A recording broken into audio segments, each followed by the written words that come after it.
Good evening, everyone. Thank you for joining us for the Eagle Family Webinar Series here at AU.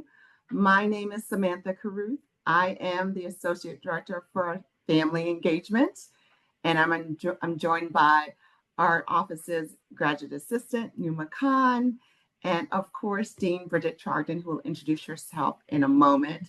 We're so glad you're here. This is the kickoff to our Eagle Family Webinar Series, which is really, we started July now, but we will be having sessions throughout the academic year. So we'll be bringing different topics to you and bringing different amazing administrators and educators and professionals on the AU staff who will bring some great content to you so that you as family members can stay informed and can learn some tools to support your Eagle from afar. We know this is a big change. You are diving into new territory now with your student coming to AU in just a few short weeks, and we're excited to present this for you this evening. So with that, I will pause and kick it off to Dean Trogden. Great. Thank you all so much. If I can screen share, I do have some visual aids that I want to make sure that I get a chance to show you. Let me get that started. Can you turn the sharing on, Samantha? Oh, yes. So whoever had that on their bingo card, you're good. So we're in a Right. webinar format, and you can also put questions in the Q&A, and we're all watching them. And I'll pause every now and then and answer questions and things like that as well. So here we go. So I think Numa is going to put in the chat the link as well. So this is the presentation that I put together just kind of as talking points. I used Adobe for this, so there are embedded links, there are photos, there are things that are really useful to you. Take it, use it, share it, click all over it. You know, this is your playground. So the thing that I put together as the title is just helping your students start and stay strong academically. There are all kinds of great memes and sayings and everything else about starting off strong. And that's really, really important, especially in college. And we'll kind of get to all of the whys and everything. So I get to introduce myself. So I am Bridget Trogden, Dr. Bridget Trogden. My doctorate is in chemistry. I have been a professor now for 21 years. I've been at AU for 3 years now. I'm working previously at 2 other institutions in a number of different roles. So at AU, I'm the Dean of Undergrad Education and Academic Student Services. So lots of academic kinds of things. I do this a lot because I'm a horizontal. Because we have our colleges and schools. We have 6 colleges and schools that grant undergraduate degrees. We also have a law school, does not grant undergraduate degrees, but I work across all of undergraduate education, and then our academic student services for all students. And so that includes things like our student athlete academic support program, our disability support program, our accommodations, and our academic support, so tutoring and things like that. And we'll get to all of that. So I'm going to scroll down just a little bit. You've got the session description. You also got that earlier. And it's just kind of what we're going to be talking about. And I'm mostly going to do this through stories. And of course, the presentation link, I made it with a bit.ly to just make it easier to type in. It is case sensitive. So you do need a capital N and a capital E in New Eagle 25. So I mentioned this a minute ago. I've been a professor for a long time. I have taught pretty much everything in the chemistry curriculum, especially organic chemistry, arguably the most feared course on any college campus, which is why I also do educational research. You'll actually see some of that because I want students to be able to be successful in classes and to be able to set up learning environments for students to be successful. So in addition to teaching chemistry courses, I've taught honors, so lots of courses in honors. I've done service learning with students. I have taken students to study abroad in multiple different locations. I have taught graduate school, so I've taught STEM PhD students how to be professors, and I've also taught medical school. So I've done a lot of teaching, and I'm actually teaching a class this fall for our transfer students. One of our acclimation courses, it's a new re-envisioned thing called Encounters. I'm not really going to talk about that tonight. But I do teach. That's incredibly important because that's, why we send our kids off to college. I'm also a parent. You'll probably hear some of these. I am a parent to an 18-year-old who just finished high school and will be starting college in the same day that we start college at AU. So I am you if you have a new student, and it's going to be fine. So some of the things I really wanted to talk about, I've got arrange this into four. So got a four big primary tips along with some stories for each. So the first thing to kind of think about in a tip is just if learn the vocabulary of higher ed. So there are so many things that we say in higher ed that don't always make sense until you get acclimated to it. And there are a lot of acronyms in higher ed, and so being able to navigate that is really important. And I'm not going to go through every person in every role, but in students' classes, they do have faculty members. We also call them instructors, instructor of record, etc. At AU and undergraduate education, those classes are taught almost completely by people with a terminal degree, by people who are evaluated as teachers, and by people whose profession is education. We do have a few graduate students who teach classes, and these are like fourth and fifth year PhD students in economics who are awesome, really good teachers, but that's like 1 or 2%. So our classes are taught by faculty members and full-time people.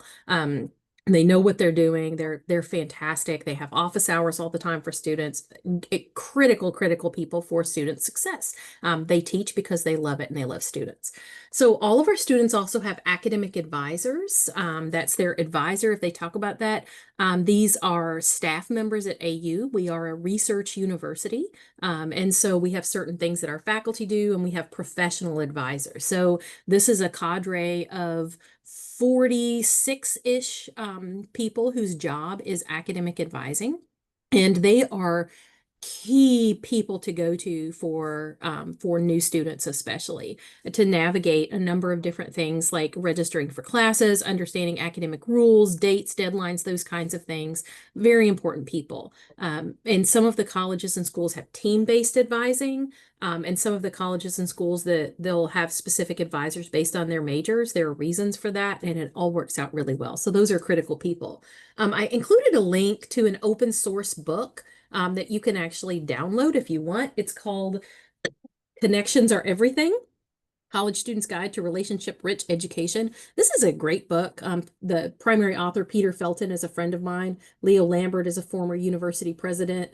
Isis is a fantastic researcher. And Oscar was a graduate student when he helped write this book. And there's a section that is college terms to know. Okay, and so I actually pulled this up as a PDF, and it goes through a lot of different terms. So these are things to think about, to look at as parents, family members, supporters. These can also be really good for your students to look at and think through, what are these words? Like, my title is Dean, that means that I am leading an academic unit. And so, just because I happen to see it there, but there are different kinds of phrases in higher ed that can be really useful to students. So I wanted to make sure I included that. Some other things just with the vocabulary and the expectations in college, checking email is essential for students. And check their AU email every day. They really need to check that every day, especially new students. That's how they get information on classes. They connect with advisors. They meet deadlines. Deadlines are important because, we do expect that our students are able to engage as adults.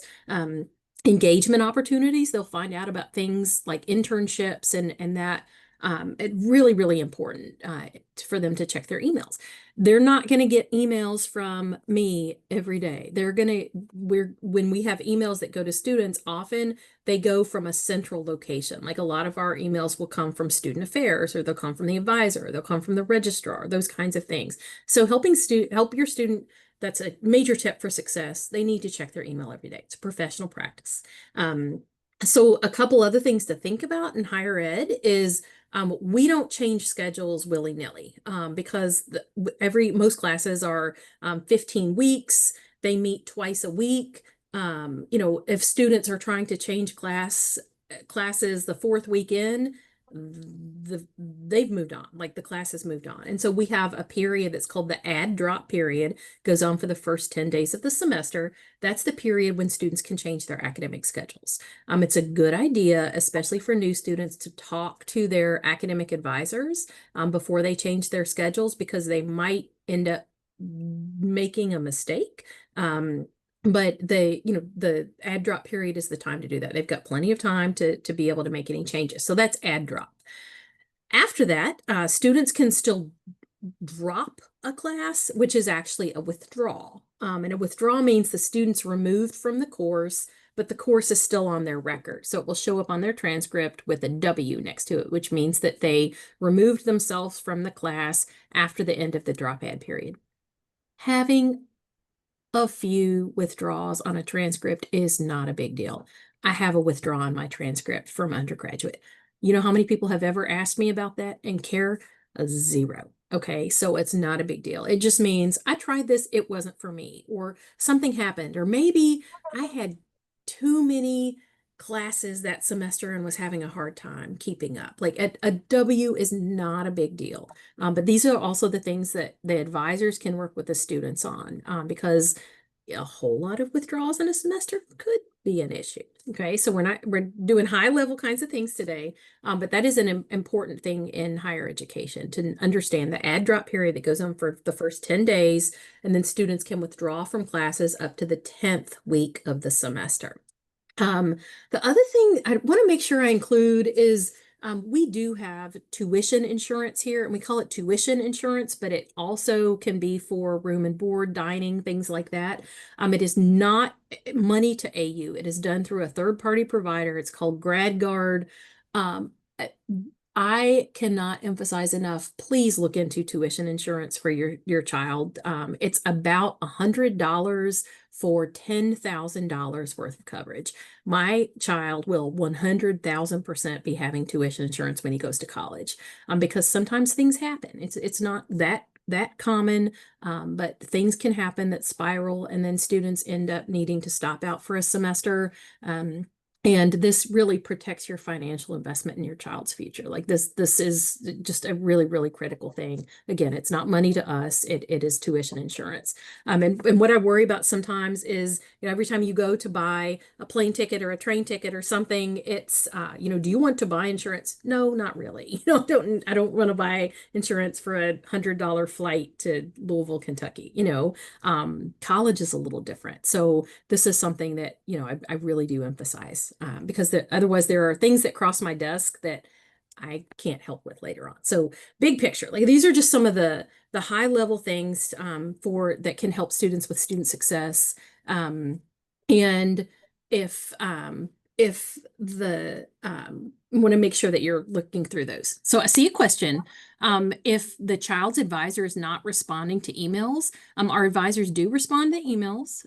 But some people sometimes in the summer, especially, they'll have vacation for a couple of days. Every college and school should also have an email address that is for that college and school. And I did not put them all in the presentation because you can easily find them. Look up like Kogod School of Business Advising, and they will have an email address. School of Public Affairs Advising, and they'll have an email address. And you can email that email, and then somebody will also get back with you there too. So it's just like I don't respond to emails in 24 hours either, but yes, they do respond to emails, and you can always email the college or school if necessary. And sometimes there might be a emergency situation. Somebody is on FMLA or something and just didn't get a chance to put that out of office message up. So emailing those groups can be really useful. Okay, so thank you. So the other thing I wanted to put in, and that's a great point, is in contacting us. I talked to you a little bit about kind of who I am and things like that, but higher ed is complex. So if you're used to high school, high schools vary in terms of size. My high school was about 600 students, and there was, one person would know everything. We have about 8,000 undergraduate students. And so no one person knows everything. And so if you ask a question and that person doesn't know, they're going to put you in touch with another office. And please just don't think that that's, trying to pass the buck or ignore or anything like that. That's not the case at all. It just means like I can't answer anything about billing. I don't know. I don't work with billing. Financial aid, I can't answer questions about financial aid. That is a really, really complex area, and we have experts in financial aid. I can't answer questions about visa status, but academic advisors can answer questions about a lot of different kinds of things. And if they run into a situation, they will ask their boss and then get back to people. You can email the president if you want, but he's just going to escalate it back down to us. And so I wouldn't recommend emailing the president because he's going to send it to Lisa Arakaki. Lisa Arakaki's going to send it to me or to Shannon Hayter, Dean of School of International Service or whatever. So academic advisors are a really great place to start. And, I know that different universities also have like these parent Facebook groups and different things like that. And those are great for answering questions sometimes. But if you're having a problem, please reach out to us because like there was something recently that because we do have parents, AU parents who work here as well. And so they'll see sometimes those messages. And if we don't know who it is and what's going on, we can't fix it. And so, reach out to us if there is a problem. And those advising email addresses are a great place to go because there are always different people that monitor them. So that's a great thing I wanted to talk about. So language of higher ed, we've got advisors, we've got all these different kinds of things going on. And I wanted to get into a little bit of like the academic pieces. So my second kind of story area is just there's a difference between being educated and just going to school. I've also taught first year seminar classes. So like classes where you sit and discuss ideas at AU, we call those our complex problems classes. They're amazing. I'm going to teach one at some point. I literally have a pile back here of things I'm thinking about in that class that I want to teach. I want to do something about nature finds a way, like the things that happen that shouldn't, and just all these really cool things. And one of the things that I like to talk about whenever I do have first year seminar classes is, why are you here? Why is it that you're in college? And I like to look at what students tell us. So I'm a nerd, if you haven't figured that out yet, big nerd.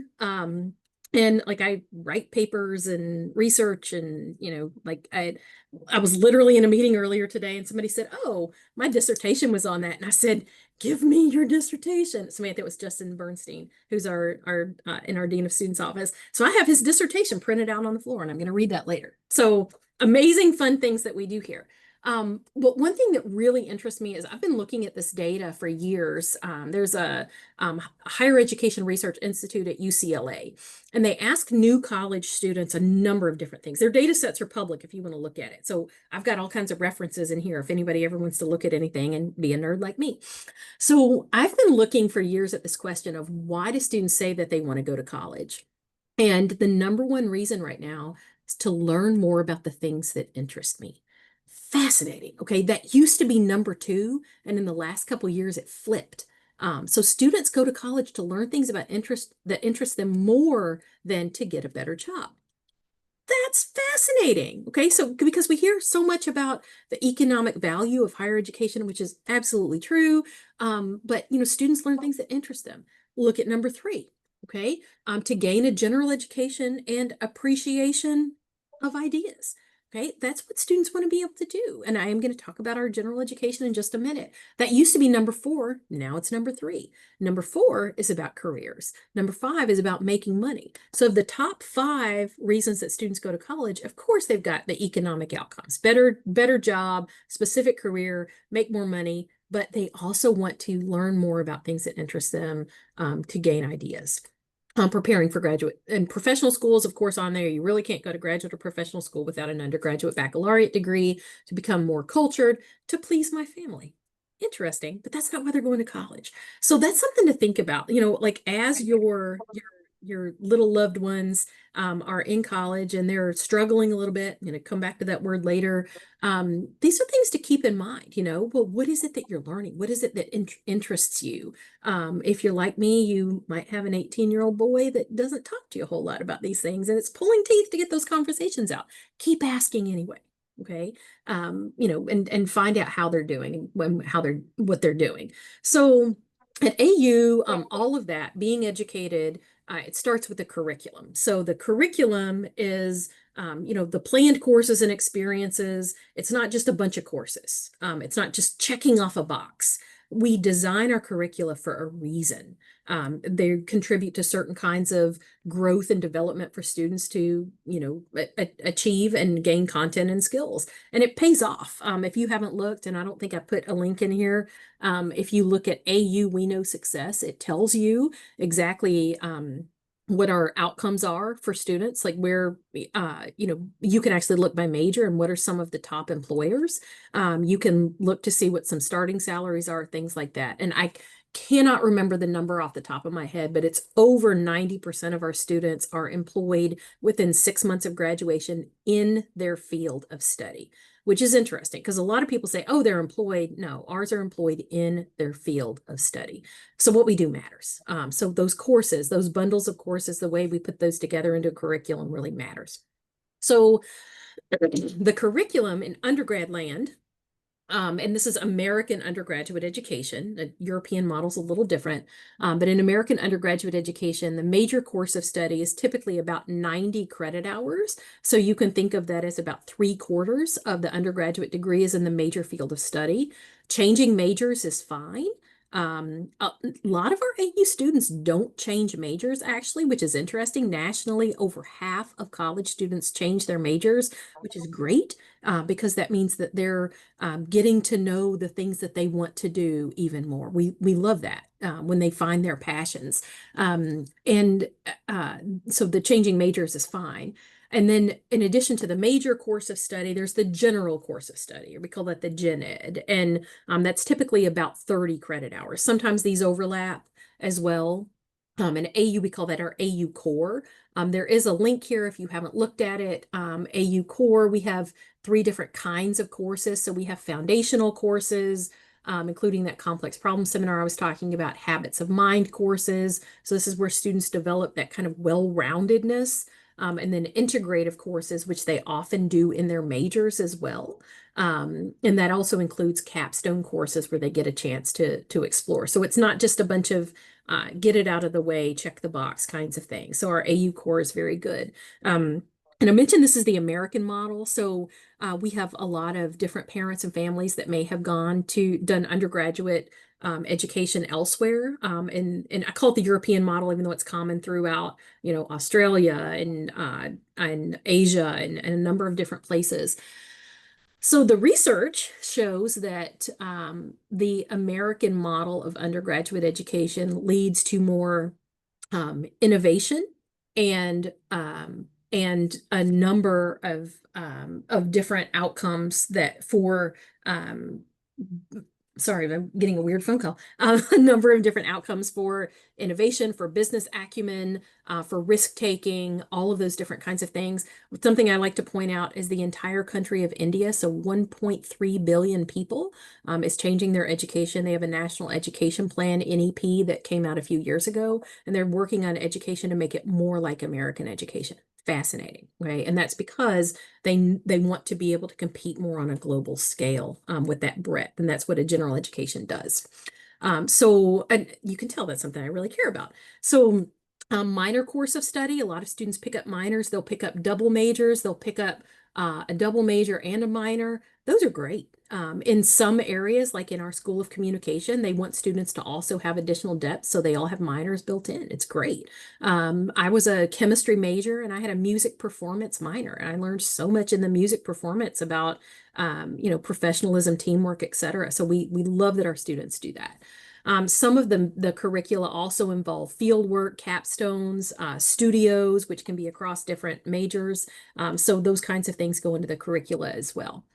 So I'm not going to go into this a whole lot, but I was talking to a parent at an admissions event within the last year, and they said, well, how do I know what the classes are? I said, the catalog. And they're like, what? Like, yeah, the catalog. So if you went to college in the decade like me, you actually had a hard copy catalog. We still have that. It's just electronic. And our catalog, it's catalog.american.edu. Everything you would expect. You can actually look at course descriptions, So if you want to see different courses by area, you can look at for course code, you can look up key phrase. Like if I went to look up performance, for instance. Okay, here are lots of different courses on performance. All right, and that means that the course descriptions have those. So this can be a great thing for students to look at. We actually have a first year student a few weeks ago that used the catalog and AI and mapped out her 4-year plan so she could do everything she wanted to do, and she did it on her own. That's pretty awesome. So the information is all out there. Okay, so we talked about, first big thing was, the vocabulary and understanding some of those big nuts and bolts. Second is, what does it mean to go to school? Third, and this is where I'm going to nerd out a little bit, but I'll try to keep it high level. Critical for success, learning, studying, metacognition, and self-control. And I include all of those 3 things together because they go together. Because learning is ultimately chemical and electrical. I've taught this in biochem classes before. You have electrical signals that get sent through positive and negative ions throughout your nervous system. Your brain controls your nervous system. And then you have chemical neurotransmitters that go throughout as well. And those include a number of different kinds of hormones. And so any of the neurotransmitters, the chemical versions of learning, also impact stress. A little bit of stress is good. Too much stress, you can't learn. And this is where things like math phobia, et cetera, come from. So this is where, teaching students how to learn is incredibly important. We do this. This is a component of our Encounters course. We have a number of staff on campus that will work with the students on how to do this. I'm going to talk through all of that. I'm going to just kind of talk high level because learning in college can be a little bit different. So the learning, the studying, metacognition, I love this little thinking cap guy. Metacognition, I think of it as like a giant brain sitting on top of your brain, thinking about your brain. So meta, above and beyond cognition, learning, and knowledge. And then the self-control piece matters as well. You can have all the intentions in the world to learn and study, and if you don't do it, you're not going to succeed. And so that self-control piece really, really matters, because ultimately studying involves behaviors. And those behaviors can be positive. So that's when you learn about new strategies, implement new strategies, form study groups. We can talk about that. They can also be self-defeating. So as you're supporting your college student, watch out for any of these things. I'm not smart enough. I don't fit in. Everybody else gets it. Not true, not true, not true. Okay, so we knock those down and we focus on behaviors. Doubt is common, imposter syndrome, negative self-talk, and all of those pieces really matter. So I say this to you, I say this to students. I failed my first college chemistry test. I still have it in a filing cabinet over here, I think. I got a 57. And I studied, and so I went into my professor's office, important thing to do, went into my professor's office and I said, I failed this test. I don't know what happened. And he said, how did you study? Notice he didn't say, did you study? He said, how did you study? And I said, okay, I read the book. I made a nice little outline. I was a good little Catholic schoolgirl. I made my outline. I understood the information. He said, okay, but did you actually do the problems that we had done in class? Did you go back over those problems? And did you do the problems at the back of the book? I said, no. Was I supposed to do those? He said, yes. Because that's what was on the test, right? I didn't have to understand, I had to do. And so that that was a really important thing that let me change my behaviors and went on to be fine in class. I don't remember what the grade was because nobody cares. And then went on to get a PhD in chemistry like 8 years later, right? So fine. So it's not about having something not go your way. It's what you do after it. And the behaviors are really important. What didn't happen with that scenario was I got a 57 on a chemistry test, and I thought, oh my God, I don't belong. I shouldn't be here. I need to go back to the farm. I'm literally like farm kid. I didn't do those things, right? That's more of the imposter syndrome, the stereotype threat, those kinds of things that come in. So listen to the language. Ask your student, what are you doing, right? What are your tips? What are your resources? We're going to talk through those too. So the big takeaway, I say this all the time, and there's a great metacognition researcher, Sandra McGuire. She worked at Louisiana State University for a long time. Got a link to one of her books at the end here. So this is kind of my take on something that she said is there is no such thing as people who are smart and not smart. There are people who have internalized the behaviors that lead to success, and there are people who have not yet done so. Okay. So if anybody says, I can't do that, I'm not smart, whatever, no, no, it's what are the behaviors that can lead to success. And I've researched this. Okay, so I worked with a math professor several years ago. We collected data over a couple years on metacognition, and I'm not going to go into all the nerdy stuff about it, but we were able to actually predict behaviors and correlate behaviors for higher grades across multiple gateway courses. So these were intro general chemistry, organic chemistry, calculus, Calc 2, statistics, what we call gateway courses. They're gateway to majors, and especially in STEM professions. So I'm not going to go through every one of these, but there are a number of different behaviors that we know lead to success. So big takeaway is it's not just the intentions of doing well, it's where you're spending your time. What are you doing? And so these are actually two different levels. The knowledge of cognition means you know what you're doing. The regulation of cognition is how you're controlling it. So these were the behaviors that actually led to students doing much, much better across multiple courses. And I mean, they would like by using these behaviors, a B student would become an A student, a C student would become a B student, those kinds of things. Awesome, awesome stuff. So, and a lot of them on the knowledge of cognition has to do with, understanding your strengths and weaknesses. I am incredibly organized. I am slow. I'm a slow thinker. And so I use my organization, like I'm constantly leaving notes for future Dr. Trogden. Like I had a meeting today with a collaborator on the West Coast, and I said, oh yeah, I've got this, that we're going to work together on a paper. We're not going to submit it till like September. I'm like, yeah, I've got this whole outline together already. Because I sat down and did this a few weeks ago, because I had that thought and I was organized about what are all the steps that we need to do. So when it's time to write it, I'm going to write really, really fast because we're already going to have the pieces. Using your intellectual strengths to compensate for weaknesses. Some people are not organized, but they're fast thinkers. How do you use those to your advantage? Knowing the kind of information that's most important to learn, faculty will tell them. No faculty member wants to do a gotcha. They will tell you what's important. Like when I'm teaching, I will often turn around to students and say, this will be on the test. I tell students every time when I teach organic chemistry, the first exam will have naming compounds on it, and I will include something that has a fluorine in it because students always spell it fluorine, F-L-O-U-R, instead of F-L-U-O-R. And I tell them, this will be on your first test. Half of them still spell it wrong, even though there's periodic table. Use your resource of people. Okay, so know what you need to do. I'm a good judge of how well I understand something. That's really important, especially as students are going into a new area. And this is where study groups and those kinds of things really matter.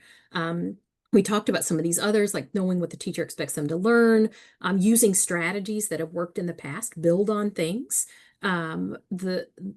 Especially like with writing, what works well with writing, use Google and share a paper with somebody else that can help you proofread it, those kinds of things.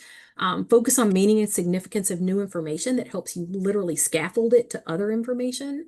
Reviewing, so important, reviewing regularly. I love our schedules at AU because classes are typically Monday, Thursday, Tuesday, Friday, and then we have long classes on Wednesdays.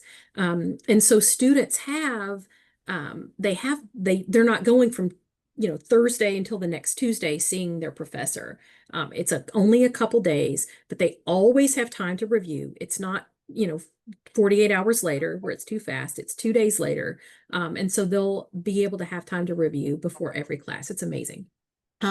Thinking about what they need to learn, setting goals, asking themselves if they're meeting the goals, and then analyze the usefulness of the strategy as you're going along. That's part of the regulation. A little bit different thing, but because I'm a nerd, when I'm grading students' grading students' papers, I go way too deep. I will spend way too much time thinking through and wanting to give them other tips. And so, I actually don't have it here, but I have a little timer that it's a Pomodoro timer, and I set it, and it's once I know, I'm like, I should be able to get through a paper in 30 minutes, and I will set the timer. And then as I'm going, if I find I'm really stuck on page one and I look at the timer and I see 12 minutes have passed, I'm like, oh crap, I gotta move, and so that's part of analyzing the usefulness of strategies while you're moving forward.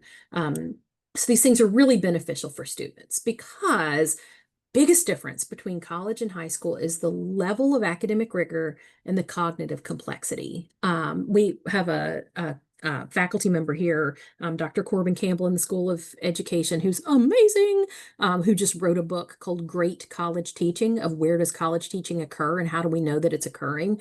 That's one thing that she really writes about as well is academic rigor and cognitive complexity. And those they come out in good teaching and they also come out in good learning. And so students can succeed. They need to be able to use their resources and to upskill. And that's kind of what I want to be able to say to you all is as you're thinking through working with students, there aren't any tricks, like learn the material and then the grades take care of themselves. But I've got a quote I'm going to read. I didn't put in here because it's kind of long, but it came also from the book Connections Are Everything. And it's something that about students, and this is just something to think about as a support person. Students fear failure. They fear failure. And they fear being challenged beyond their limits. That's part of college though, that they are going to be challenged and then they grow. We put them in that liminal space and then they grow. They may have not been challenged academically in high school, and for the first time, they're experiencing academic rigor. They fear embarrassing their families. You all have no idea how much they fear embarrassing you and that you won't be proud of them. We know you are. We know you're so proud. They fear talking to a professor because the professor represents an intimidating authority figure. Even though I've told you, we love our students. This is why we do what we do. They resist asking for help or asking for a tutor because utilizing a tutor is perceived as not being smart. They do not want to go to counseling when they have emotional concerns because that's for people who are weak, and the fear of shame is everywhere. Truer words could not be spoken. This is what it feels like sometimes to work with college students. So this is where, as support people, we listen, we ask the questions, we encourage, and we cannot say this enough, you belong, you are doing well, help them figure out when there really is an issue that needs attention, but they've got to ask for help. So that's part of using resources. So before I go on to the fourth part, I'm going to check just a Q&A for a minute. So building confidence and regulating cognition. Awesome. Gonna get to that. Okay. So this is using the resources and upskill. Okay. So we've got help seeking behavior. That's kind of the first piece, that when they're worried, they don't want to be embarrassed. Sometimes they don't want to ask questions in class. This is something I've had to talk to my soon to be college student about, that college professors want you to don't be cool, ask questions in class because that's what the cool kids do. Speak up, talk to your classmates. When your classmate says something, respond back to that and use their name, like those kinds of things are parts of professional practices. And so being able to have help seeking behavior really, really matters. There are myths. There's another author. She has a job that's similar to many here. And it's this book that's just called Be Great. Your Journey is Your Legacy. I picked this up after I heard her talk at a conference. And this is Dr. Shelley Morning Stewart. I've got a link to this later on too. But things that she wrote, I'm like, yeah, that's it. So this is what students sometimes think about asking for help. They think it makes them look not smart, makes them seem incompetent, weak, or somebody else is busy. I shouldn't bother them. Yeah, we're busy, but you're our job. I didn't say this yet. My office is literally in first year housing. This is the Anderson Let's Quad. Your students in about 3 weeks will all be out here playing and talking and stretching before they run and all this kind of stuff. I have first year students that live above me and below me. My upstairs neighbor last year was learning to play classical guitar. It was amazing. Okay. We are here because of the students. This is why we choose to work at a place like American University. They're not bothering us. Other thing is, I won't need help. Yeah, you will. Yeah, you will. So get over that right now and realize we are here. Like anything under the sun, I have seen it. Okay, all faculty members, all people who work in student affairs, we have seen it all. There is nothing that's going to surprise us, and we can handle anything with the students. So what we know is help seeking so what's true? Academic help seeking behaviors impact student grades. They perform better. I don't have the full data yet at AU on this. I'm going to get it from academic supports. But when students are engaging in some of these resources, they are succeeding in their classes at a higher rate. It impacts their grades, it impacts their academic self-confidence and their tenacity, their ability to realize, okay, I didn't do great on this thing. I didn't understand this. I didn't plan time well. It made me feel stressed. Like turn that into resolve to do better the next time. So, that's the help seeking behavior matters, adjusting to the schedule. Everybody, you, me, Santa Claus, we have 168 hours a week. Use that 168 hours a week. It needs to be balanced. Students also need to eat, sleep, take care of the Maslow's hierarchy of needs. If I could do any one thing at a college campus, I would wave magic sleepy powder and get them to all go to bed every night at midnight, because nothing good happens after midnight. They don't. We wish they did. But they need to, they've always got enough time. And then go to class. Okay, go to class. Included something else. Class attendance is the best predictor of college grades, more than anything else, including standardized admissions tests. Student has a 1600 ACT or SAT, doesn't go to class, they're not going to do great in college. Their high school GPA, their study habits, their study skills, go to class. I have data, and I've shared this. I did a big dig this year, looked at classes at AU that get repeated.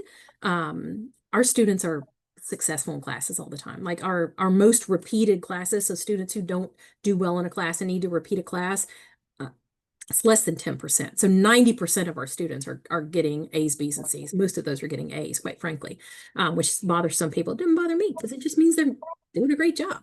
But the students who aren't succeeding in classes, and I have all the data to back this up, for two reasons. They don't go to class. They don't turn their work in. Okay. Both of those are behaviors. Okay, going to class, turning in the work. It's not that they can't. The faculty never submit academic alerts because of poor work. Oh, I shouldn't say never. It's like 2% of the time. It's little Johnny really is, terrible at statistics. No, it's because little Johnny doesn't do her, they homework, or doesn't go to class, right? So go to class. One thing you can do as a support person to help the students go to class, and I'm not kidding, make sure they have a couple of umbrellas. Because when it's raining, students are much more likely to skip class because they don't want to go out in the rain, and they don't want to leave their nice warm bed. So I bought my child rain shoes earlier this week, and I said, these are your rain boots. You will not skip class when it's raining. All right. Shortcuts. What happens with shortcuts? So this is just a little bit about academic integrity. So there are different kinds of academic dishonesty. We do take that very seriously here. This is, and it's on the rise. It's on the rise because of AI. That maybe needs to be a whole different conversation. But big picture, faculty will let students know when they are allowed to use AI and when they are not. We want them to use it in a lot of places. We built our first year business curriculum where they're supposed to be using it for a lot of things. They need to learn how. In other places, they're not. The faculty will let them know. And if they don't know, they need to ask their faculty members. And often the faculty will let them know in class if they can use it or not. And so not going to class means you don't get that information. So major forms of academic dishonesty, plagiarism. Plagiarism is often not knowing, and if that happens, like they incorrectly attribute their ideas to, someone else's ideas to themselves, or incorrectly attribute it in general.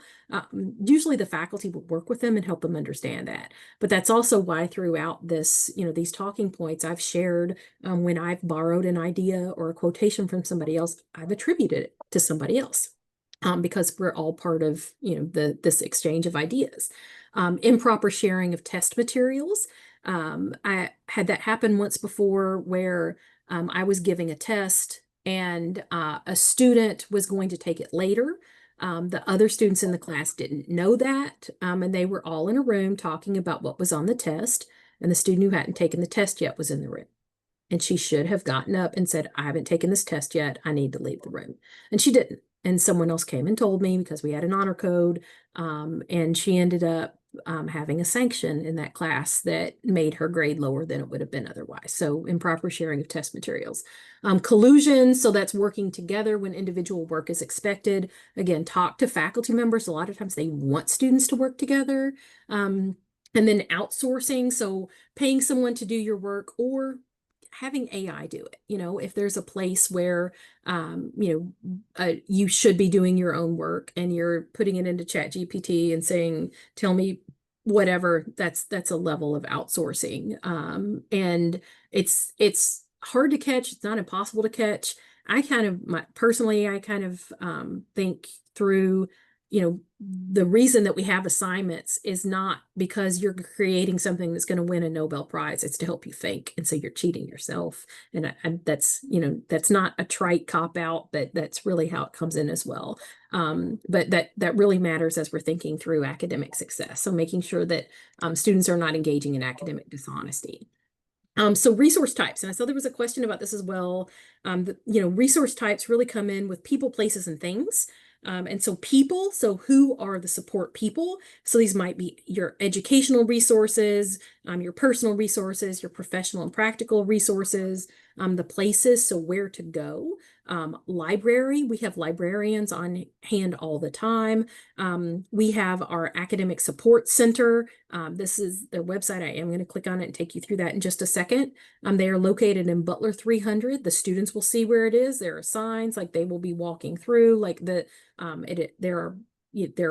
can go in and study. This is where a lot of different services are occurring. And I am going to show you something in a minute. And then things, so that help them succeed. Books, educational supplies, devices, apps, calendar. And this is a great question to have with your student. How do you plan on managing time? Are you going to use a calendar? Are you going to use a planner? Are you going to use apps on your phone? Different people are successful with different things. LinkedIn is a thing that can be really beneficial for students. I always tell students, if any AU student wants to connect with me on LinkedIn, absolutely, hands down, yes. So those kinds of things can be really important for students. So we do have academic student services, very important. And these are free. And I use that in scare quotes because they're paid for in tuition. Okay. They're prepaid. You don't get a refund if you don't use them. Okay. But we have our academic supports. They are in the Butler 300 area. It's right above the tunnel. Every time the students get out on the main elevator, that's where they are. We're about to put in some new signage and things like that. So there's a guide here that I'm clicking on because that actually gives the best idea. So they're open to all students, including grad, undergrad, and law. So academic coaching, students can have every week a 30-minute session with an academic coach. What? I need to do that and let them help me figure out how to organize my email.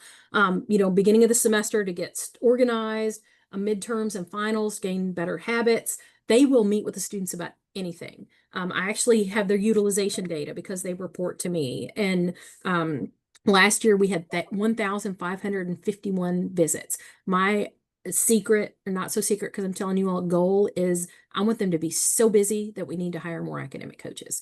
They will be presenting to students during new student orientation in August, and we'll see a huge uptick from first year students based on that. So it's really good, and that's partnering with Samantha's office. So thank you all. So academic coaches are available. They also meet with students who are on academic probation, which we are going forward, we're calling academic recovery. So students whose GPAs are not good. That's a whole different thing. You don't need to worry about that right now. But the academic coaches are there to work with students on anything they want. They will help them send an email to a professor if they're scared of it, or if they're having trouble. They will help them take an assignment and figure out how to do it in bite-sized chunks. They are experts at this. They also have a library of resources that they'll share with the students. Writing Center. So students can come in and work with our Writing Center coaches who are both grad and undergrad students. They can meet with them every week for up to 45 minutes if they want. They don't really do editing because that's something that can be done with software. They'll help students think about their ideas, strengthen their thesis, those kinds of things. Supplemental instruction. So this is when we have an upperclassman, so a student who's already taken that class who sits in to the class and actually works with the professor, and then they hold group tutoring sessions outside of class. And this is one of those things that what we see is that 2/3 of the students who come to supplemental instruction at least once will come back. And I don't have the data on this right now, but I know the grades are better when students are doing supplemental instruction. And the supplemental instructors hold sessions outside of class multiple times a week. And so there really can't be a, oh, I can't go. Yeah, you can. And these are often for classes that are, sometimes a little tougher. I'm actually hold the utilization data today. So we see a lot of that for econ classes, for some of our, like our first research class in the School of International Service. We see it for stats, intro stats. So a lot of students use supplemental instruction. The peer assisted student support, so that's tutoring, or individual tutoring. We get lots of requests for individual tutors. We're going to have a little bit of a lag this year on that just because we're down a couple people, but students can ask for tutors if they want tutors. All of this information is available on the web. I gave you the link. Also, you can Google American University Academic Supports, and it's all right there. We also have a quant lab. So we have 40 hours a week. Students can just go and do drop-in tutoring if they need any help with any kind of quant work. So that's calculus, pre-calc, algebra, statistics. They also help them with statistical software. So if they're taking a psychology class and they need to use SPSS, they're taking an econ class, anything quant, they can go there and work through that. And that's in the Don Myers building. They'll get all of this information.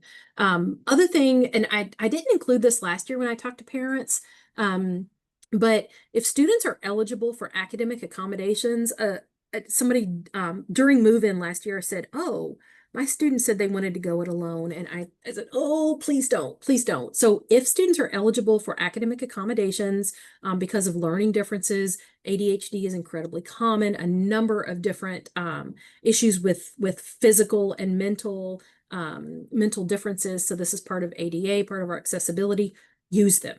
Okay, the priority deadline has passed, but we will still get them in. That also is a unit that reports to me. I double checked with our leadership yesterday, and the students do need to start engaging in that process as soon as possible.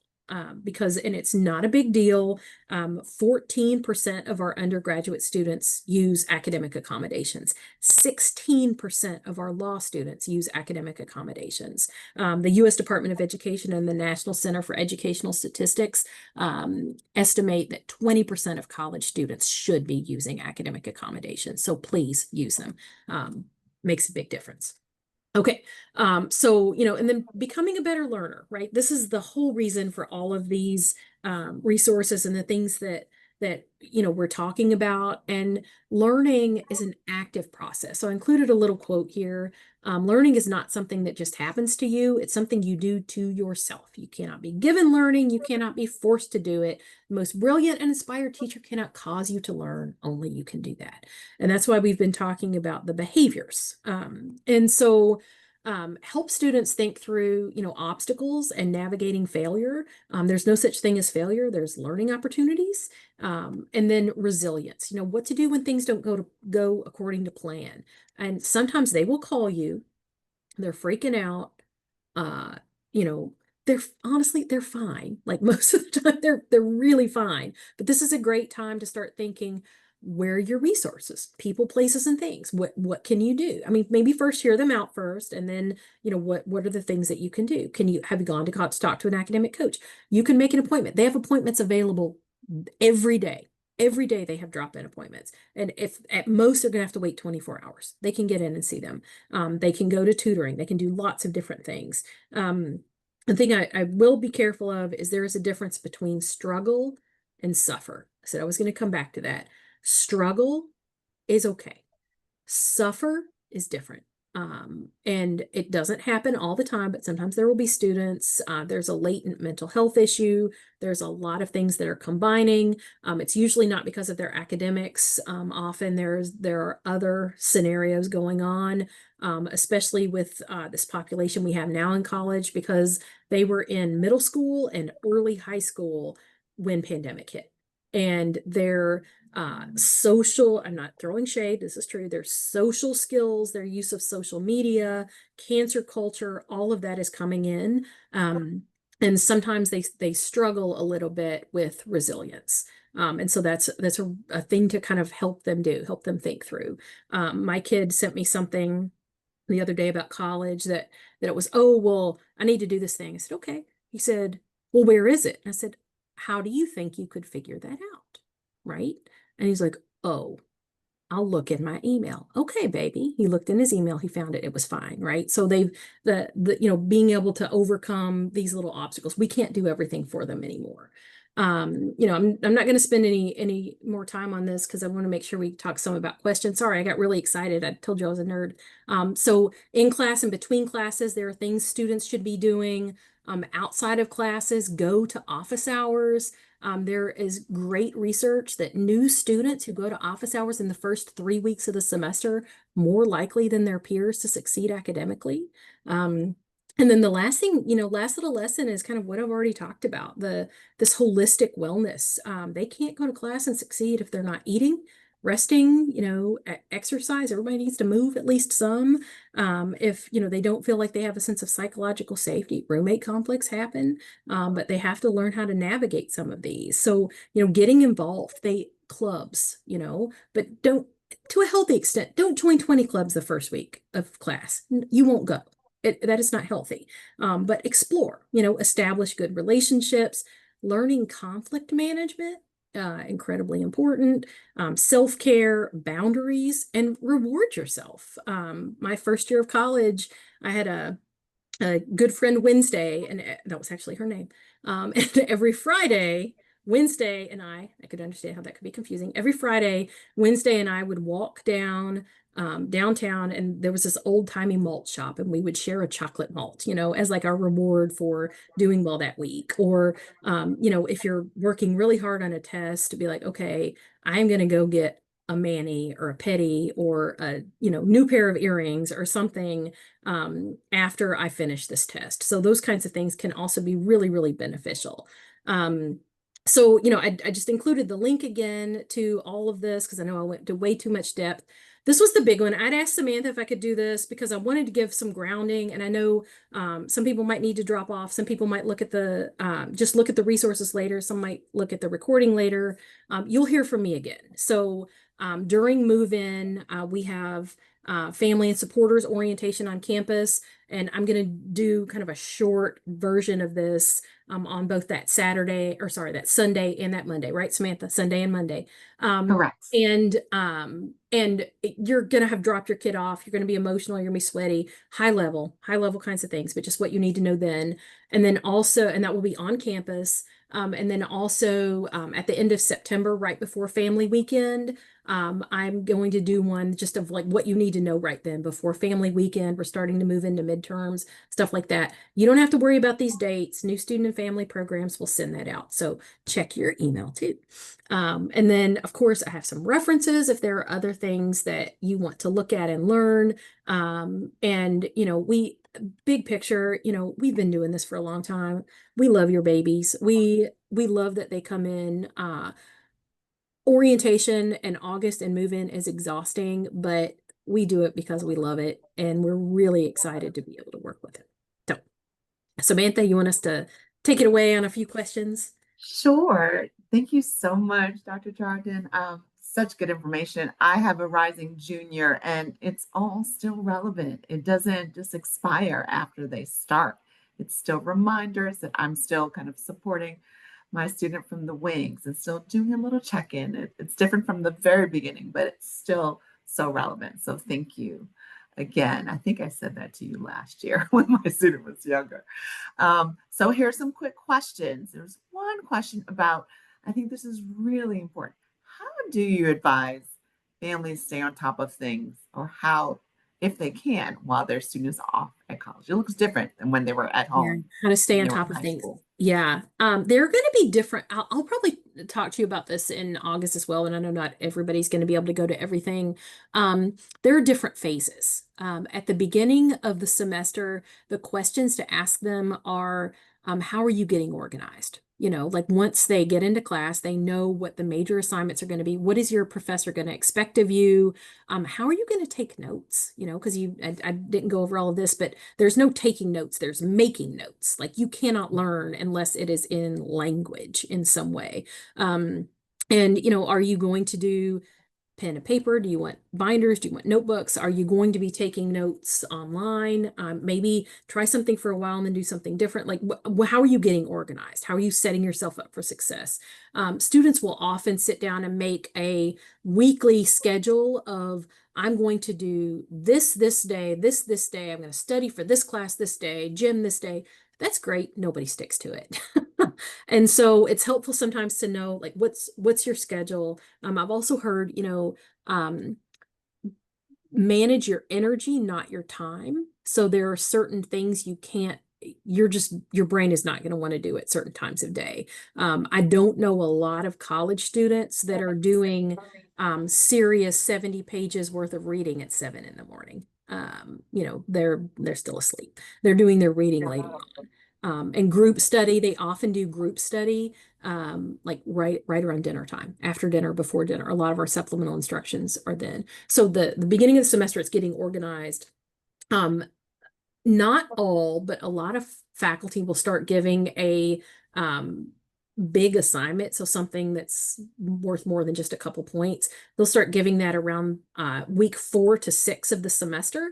That's a level setting. So if students are not doing well in their first big assignment, big paper, whatever, um, they right then they need to go to office hours, they need to talk to their professors, they need to utilize academic supports.